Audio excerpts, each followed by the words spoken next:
بقع البتادين من اصعب البقع اللي ممكن تطلع من الملابس، من البقع الصعبه اللي مفيش اي مسحوب يقدر يطلعها بالكامل. بس ده طبعا كان قبل ما تشوف الفيديو ده. كل اللي عليك تصلي على النبي وتكمل معايا الفيديو للاخر. مبدئيا كده الناس اللي متعرفش البتادين ده مطهر بيجي من اي صيدليه، في ناس كتير بتستخدمه لتطهير الجروح، وغصب عنهم اثناء الاستخدام بيقع على الملابس بتاعتهم.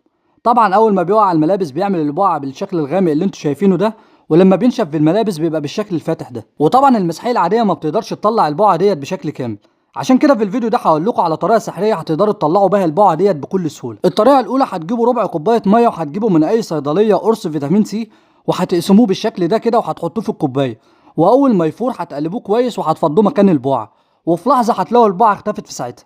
وباي فرشه ناعمه عندنا هنفرك بها الملابس، ولو ما عندناش ممكن نفرك الملابس في بعضيها.